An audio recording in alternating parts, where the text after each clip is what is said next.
Isang mapagpalang panahon sa ating lahat. Ito po tagapaglingkod niyo, karunungan ng Diyos. Pag-uusapan po natin ngayon ang tinatawag po na pangkalahatang langisan.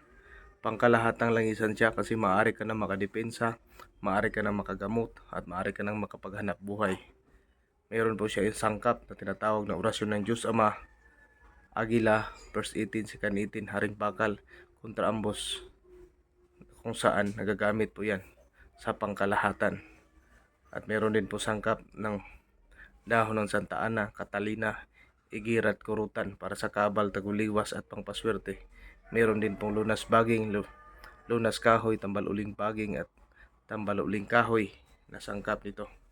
At sa mga naging subok na, naging manggagamot na, ay meron na tayong inagdag ng ganito kalaki. Minsan naman yan, ganyan po kalaki. Pero ang idinagdag natin yan ay karagdagang sangkap, material at karagdagang orasyon. Sa magsisimula, yan po ang ipabahagi ko sa inyo at bibigyan ko kayo ng panimulang dasal upang matuto kayo at magkaroon kayo ng matibay na pundasyon upang tulad ng mga tumangkilik o nagkuha nitong mga malalaking langisan na naging subok na at naging magagamot na para magaya kayo sa kanila na maaari nang makatulong sa sarili, makagamot sa sarili, makagamot sa mahal sa buhay, makagamot sa kapwa at sa mga mahal sa buhay o kamag-anak. Again, ito po tagapaglingkod ninyo.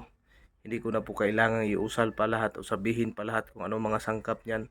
Alam ko naman, lalo na kung kayo ay mag-aaral ng karunungang lihim, mararamdaman nyo po ang aura ng bawat kargadang nakaharap sa inyo. Isang mapagpalang panahon at sana'y ma-like at share, subscribe nyo po ang video natin ito. Maraming salamat at mapagpalang araw po sa ating lahat.